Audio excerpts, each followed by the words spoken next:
የሊዮኔል ሜሲዋ ቡድን ማለት ነው አርጀንቲና ወደ ግማሽ ፍጻሜ ማለፏን አረጋግጣለች ማለት ነው። ያራዳ ልጆች ምን አለ ተጨማሪ ደቂቃ እንኳን ባይገቡ ነገሩ እንኳን ገቡ። ምን አይነት ጎል ነው የተመለከትነው? ጁሊያን አልቫሬዝ ምን አይነት ጎል ነው ያስመለከትከን? ያራዳ ልጅ በረዶ ነው የሰራው በረኛው ነው ማለት ያራዳ ልጆች። ለማንኛውም ቆንጆ ጨዋታ ነበረ። ሁለቱ ቡድኖች ተፈሳፍሷል። ነገር ግን ጭማሪ ደቂቃ ኧረ ልንሰክር ነው ጎበዝ፣ ኧረ ልንሰክር ነው። አሁን እኮ ነጋ እኮ አሁን ሰንበት ነው። እንዴት ነው የሚደረገው ነው ማለት ያራዳ ልጅ።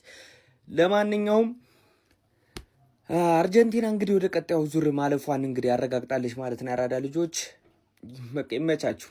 ሁሉንም ጨዋታ ድራማቲክ በሆነ ወይ ነው አርጀንቲና የሚያሸንፈው። ማን እስከ ጠዋት ድረስ በስማም ነጋብን እያየን አረ አሜሪካ አረ በስማም ጋይስ ምን አይነት ጌም ነው እያየን ያለ ነው? ቶርናመንቱ ሙሉ አርጀንቲና የሚጫወቱት ጌም ልክ አይደለም። ማን ሜሲ ማለት ነው እርግጠኛ ነኝ የወርልድ ካፕ ሲያልቅ 2 ወር ምናምን ነው ረፍት የሚያስፈልገው። ማን ስንተኛ ጌሙ ነው ኤክስትራ ታይም 120 ደቂቃ ስንተኛው ጌሙ ነው ሲጫወት ማለት ነው። ሙሉ ጨዋታውን ነው እየሮጠ የነበረው ማለት ነው። ገብቷችኋል አይደል? አልቫሬዝ መጨረሻ ላይ ማለት ነው ከፈታቸው። ምን አይነት ጎል ነው በኢየሱስ ምን አይነት ጎል ነው! አተ 100 ምናምን ኪሎ ሜትር ይመታል እንዴ ኳስ 90 ዲግሪ ላይ ምን አለበት የሆነ ቀልብ ታረው እንደዛ ይተኮሳል። ከዛ ላውታሩ ደገመባቸው። ምን ጥያቄ የለውም ስዊዘርላንዶች መውጣታቸው አይቀርም ማለት ግን ስዊዘርላንዶች የተከላከሉበት ወይ ማድነቅ አለብን። በስመ አብ ማን ሜሲ ዛሬ አሲስት አድርጓል ከኮርና ማለት ነው። ገብቷችኋል? አርጀንቲና ሴት ፒስ ሲሆኑ መሰለኝ ማን ስንተኛ ኮርና ነው እንዴ? ማን አሁን አሪፍ ጨዋታ እስካሁን ድረስ እየተጋጠሙ የነበሩት ቲሞች ማለት ነው ኖርማል ቲሞች ናቸው። ገብቷችኋል አይደለም? የአርጀንቲናን ኳሊቲ ይሄ ነው የሚያስብል የለው ማለት ነው። ብዙ የአርጀንቲናን ኳሊቲ ሊወጣ የሚችለው እየተመሩ ካምባክ ማድረጋቸው ምናምን ነው። ገብቷችኋል? አሁን ከኢንግላንድ ነው የደረሳቸው።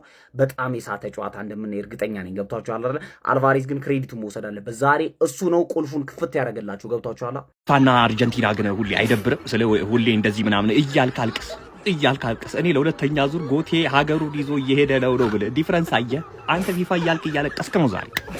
ጎቱ ግን ከሁለተኛው ዋንጫው ጫን እንመለስም። ወይኔ አልቫሬዝ ምንድነው ያገባኸው አንተ ባለጌ አታ እዲህ ስብር የሚያደርገው ለአንተ ስዊዘርላንድ ቀሽን ያሉት እንደዛ ተከላክሎ ማለት ዋጋ የለውም መከላከላችሁ ምናምን አይላችሁ። በቃ አቁሙ ነው ያላችሁ። ከዛ ሶስተኛውን ማርቲኔዝ ደገመ አበቃ።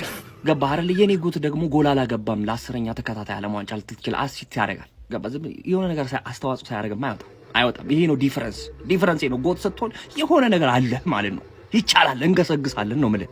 አርጀንቲና ስዊዘርላንድ 3-1 ባይዘዌ እኔ ለሜሲ ብዬ ነው እንጂ አርጀንቲናን የምደግፈው ሜሲ ከሌለ ይሄንን ዘረኛ ሀገር እና ስለ ዳኝነቱ ምንም ማውራት አልፈልግም። የሜሲ ደጋፊ ስለሆንኩኝ ምንም እያሳመነኝ አይደለም። ለአርጀንቲና እየተሰጠ ያለው ዲሲዥኖች እኔ ያጠራጠረኝ። ነገር ግን በዚህም በዛም እኔ የንጉሱ ደጋፊ ስለሆንኩኝ ያው ዝም ልል ይችላል። ዝም ብያለሁ ኢጅፕት። እዚህ ላይ ግን ቀይ ካርድ የወጣባቸው የማይመስል ኢጅፕት ላይ እንደዚህ ግን የሜሲ ደጋፊ ስለሆንኩኝ እኔ ሜሲ ነው። ልክ ሜሲ እግር ኳስ ሲያቆሙት እነዚህን ዘረኛ ሀገሮች እነዚህን ሸረኛ ሀገሮች ማየት አልፈልግም ነው ማለት ሜሲ ብቻ እግር ኳስን ሲያውቁ እኔ የንጉሱ ደጋፊ ነኝ ሲንስ ዴይ ዋን። ነገር ግን በጣም ኢጅፕት ላይ የተደረገው ነገር እኔ ለሜሲ ደጋፊ ነኝ። ነገር ግን ኢጅፕት ላይ የተደረገው ነገር ለእኔ በቃ በጣም ደወረት ሼር መጥፎ ዲሲዥን የሰጠባቸው። ኤኒዌይስ አርጀንቲና ከእንግሊዝ ጋር ሴሚፋይናል ላይ ይጫወታሉ። ማን እንደሚያልፍ እናያለን። ለአሁን ግን አርጀንቲናና ንጉሱ ወደ ሴሚፋይናል አልፈዋል። ነገር ግን እኔ የሜሲ ደጋፊ እንጂ የአርጀንቲና አይደለም። አረ አርጀንቲኖች ያበዙት፣ አሁንስ በጣም ያበዙት። ልብ አንጠልጣይ የሆነ ተከታታይ ድራማ እኮ የሚሰሩ እኮ ነው የሚመስሉት እንዴ። እነሱ በተጫወቱ ቁጥር ወይ ተጨማሪ ደቂቃ ላይ ነው ጎል የሚያገቡት ወይ ደግሞ በተሰጠ 30 ደቂቃ ጭማሪ ላይ ነው ጎል እያገቡ የሚያሸንፉት። ግራ ግብት እኮ ነው የሚል ማንዬ። ይኸው ዛሬም እንደተለመደው እንግዲህ ልባችንን አንጠልጥለው ወደቁ፣ ተነሱ፣ ፈረጡ እያለን 130 ደቂቃ አይተናቸው ይሄው አልቫሬዝ ምን አይነት ጎል ነው ያገባው! እንዴት አባቱ ነው የሚያምረው ጎሉ ማንዬ!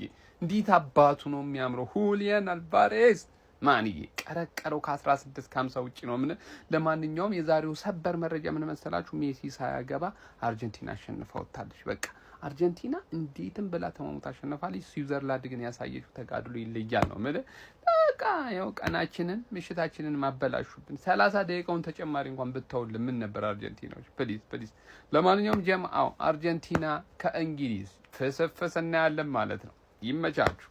በስመ አብ ቫሞስ አርጀንቲና ለምቀኛም ለሸረኛም የማይሆን ቡድን እስከ ጠዋት አስነግቶ በኤክስትራ ታይም 3-1 በክርስቶስ አልቫሬዝ ምንድን ያረከው? ምን አይነት ጎል ነው? ላውታሮ ማርቲኔዝ ደግሞታል ማለት ነው። 3-1 የጨዋታ ኦልሞስት ተጠናቋል። ለነገሩ ወደ ፔናልቲ ሹታውት ቢሄድም ምንም እንትን የለውም እኮ 4 ፔናልቲ ነው የሚመልሰው ዲቡ ማለት ነው። እና አርጀንቲና ወደ ቀጣዩ ዙር አልፋለች። ከወደቅንም በኢንግላንድ እንውደቅ ከፈለገ እኔ ያን ያህል ኤክሳይትድ አልሆንኩም። በስዊዘርላንድ በጎዶሎ እንደዚህ የተፈተነ ቡድን ኢንግላንድን ጥሎ ያልፋል የሚል እንትን የለኝም በጭራሽ ማለት ነው። ግን እንኳን አለፈን። ሜሲ ጎል ቢያገባ ሙድ የነበረ ግን አሲስት አድርጓል። ኢትስ ኦኬ 10 አሲስቶች በዓለም ዋንጫ ታሪክ በማድረግ እንግዲህ ከማራዶና በ2 በልጧል። የምንጊዜም ቶፕ አሲስት አድራጊ ነው ማለት ነው። ስለ ቀይ ካርዷ እንዳልኳችሁ ለቅሶ እየየ ምናምን አልፈልግም። በቃ ለእናንተ ሲባል ህግ ምናምን አይቀየርም። ፊፋ እየየ ምንም በቃ ህጉ አይቀየርም። እንግዲህ ለስዊዘርላንድ ሲባል ዘገምተኛ የሆነ እውነቱን ለመናገር ቀይ ካርድ ባያገኝ ደስ ይለኝ ነበር፣ ለቅሷችሁን ስለማውቀው ማለት ነው። ግን ዘገምተኛ የሆነ ተጫዋች አይምሮ መልበሻ ክፍል ረስቶት መጣ። ቢጫ እንዳለበት ረስቶ የጅል ዳይቭ የማይጠቅም ዳይቭ አረገ። ዳኛ እውነትም ተሸውዶ ለፓሬዴስ ቢጫ ሰጣ። ግን በአዲሱ ህግ መሰረት ደግሞ እንደዚህ አይነት ኢንሲደንቶችን ቫር ጣልቃ ገብቶ ይመለከታል። በዚህኛው ዓለም ዋንጫ አዲስ የወጣው ህግ ያ ነው። በድሮም ህግ ሲሙሌሽን ቢጫ ካርድ በቃ የትም ቦታ ብታረግ ያሰጣል። ግን በዚህኛው ደግሞ ልዩ የሚያደርገው ቫር ጣልቃ ገብቶ በደንብ ኢንሲደንቱን ይመለከታል። ገብቶ ተመለከተው። ለፓሬዴስ ቢጫ ነበር የተሰጠው፣ እሱ ተሰርዞ ጀለስ ቀዩን በላሽ ማለት ነው። ይሄ እግር ኳስ የተጻፈ ህግ ነው። ለእናንተ ሲባል አዲስ ህግ ስለማይጻፍ እየያችሁን ቀጥሉ ማለት ነው። ለማንኛውም ባለፈ እንግዲህ አዲስ የመቋመሪያ ድርጅት መጥቷል። ኦኬ የሚባል ቲጂ ቻናሌ ላይ ለቅላችኋለሁ። እንግዲህ ጊፍት እየሰጠ ነው። የመጀመሪያ ብራችሁን ስታስገቡ 500 ብር፣ ሁለተኛ ሶስተኛ ስታስገቡ ብያችሁ ነበርና ባለፈ የተመዘገበ ሰው በሙሉ ገብቶ ተቀብሏል ማለት ነው ገንዘቡን። አሁንም እስቲ ላለ የመጀመሪያ እንትናችሁን ስታስገቡ 500 ብር ይሰጣችኋል ማለት ነው። እየቀጠለ ሁለተኛ፣ አራተኛ፣ ስድስተኛ እያለም ይሰጣችኋል። ቲጂ ቻናሌ ዮርዳ 99 ነው ማለት ነው። ዮርዳ 99 ስትታገኙአለ። ከ22000 በላይ ተከታይ ያለው ቻናሌ ነው። ይመቻችሁ። ቫሞስ አርጀንቲና። እርድብን ነው ያልኩት እናቴ፣ እርድብን። በቃ ምን አይነት የሾርትና የርጉም ስብስብ ነው ግን አንተ አርጀንቲና የሚባል እንዴ! እኔ ሜሲ አላገባልኝም። በቃ ዛሬ እሱ ካላገባ ምናምን ምድረ ሾርት ይቀራላ። አንድ ሾርት ቢወጣ አንድ ሌላ ሾርት አለ። ሾርት እኮ ነው፣ የሾርት ልጅ እኮ ነው የኔን ህይወት እኮ የሚያበላሽው ሲጀመር ማለት ሾርት። የተረገማችሁ ማንሽ እስከመጣው ምናምን አሁን ማፌተኛ አለ፣ እኔ ያለው እንዴት ነው የምንግባባው? እሺ አሁን ልንገናኝ ነው እኮ አገናኝህኝ እኮ እርጉሞች ናቸው። በቃ ወቅ እንዲህ መፋቅ ነበር። እርኩስ ናቸው እንዳትቀራ፣ እርኩስ ነህ እርጉም። በእናንተ ምክንያት ሶፍት እየተወደደ ነው። ሁሌ አርጀንቲና ተጫወተች ለቅሶ፣ ሁሌ አርጀንቲና ተጫወተች ለቅሶ፣ የሆነ ነገር ተፈጠረ ለቅሶ። በአዲሱ የፊፋ ህግ መሰረት ጎግል አድርጋችሁ ምናምን ማየት ትችላላችሁ። አንድ ሰው ቢጫ ካርድ ካለበት ለማታለል ከሞከረና ከተጠረጠረ ቫር ይታያል። ቫር ሲታይ ደግሞ ጀለስ አየር ላይ እየደነሰች ይሁን ምንኛ ጨፈረች ነው አላውቅም። ፓፓ በጣም ስቲሙሌት ስታደርግ ነበር። ይሄ ደግሞ ቢጫ ያሳጣታል። በቀይ ወጣች እያለቀሰች። ይሄ ማያከራክር ነገር ነው። እባካችሁን እንዳታለቅሱብን እባካችሁን። ሶፍት ተወዶብናል። ፓፓ ወደ ጌሙ ስንመጣ አልቫሬዝ ምን አይነት ጎል ነው የነቀነከው! እርከትናኩ በዛ ደቂቃ ቋጠረ ቀጥተኛለ። ፓፓ ለሜሲ ቋጠረ ነበር ጎል እንዲያስቆጥር። ሜሲ ግን ቀለድክብን፣ በህይወታችን ቀለድክብና ሜሲ ግን ተው እኔ ላንተ ብዬ ያነጋው ሜሲ እንደዛ አይደረግም።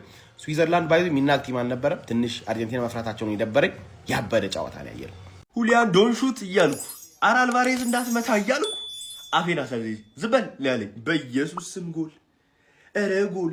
ኦፍ ኮርስ እንደምናልፍ ግልጽ ነበር። እስከ ሌሊት አስመሸዋችሁ። ከዛ በኋላ ነግቶማ ዝም አይለንም የኛ ጎት። ምንም የሆነ ነገር ሳይሰራ ይወጣም። አንድ አሲስት ይዞታል የቀረው ቢቀር እሱም ይሁን እሺ ችግር የለውም እሱ ይሁን።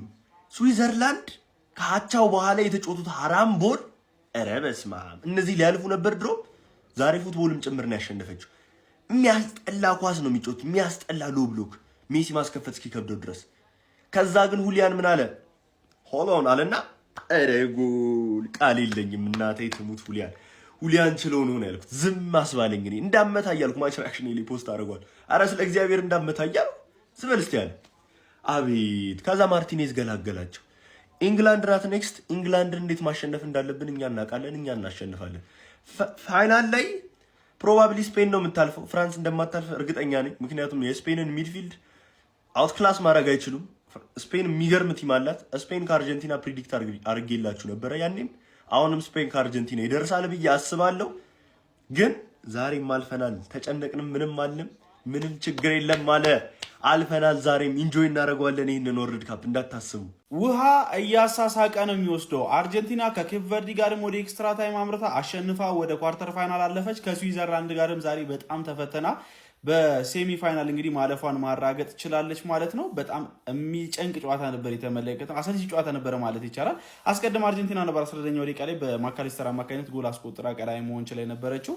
ከዛ በኋላም እንግዲህ ስዊዘርላንዶች 67ኛው ደቂቃ ላይ በእንዲሁ አማካኝነት ጎል አስቆጥረው አቻ ማድረግ ቻሉ። ነገር ግን 72ኛው ደቂቃ ላይ ኤምቦሎ በቀይ ካርድ ይወጣባቸዋል። ያም በደንብ ጎድቷቸው ነበረ። ነገር ግን ፈርስት ሃፍም ሰከንድ ሃፍም እስከ ቀይ ካርዱ ድረስ ለእኔ ስዊዘርላንድ በጣም ጥሩ ሲንቀሳቀሱ ነበር። አርጀንቲና ጎሉን ካስቆጠረች በኋላ ተጨማሪ ጎል ለማግኘት ስትሄድ የነበረው ርቀትም ደካማ ነበረ። ስዊዘርላንዶች ይባስ ብሎም እንግዲህ ጎል ለማስቆጠር በሚያደርጉት ፍትጊያ ውስጥም በጨዋታው ላይ የተሻሉ ሆኖ ተገኝተውም ነበረ።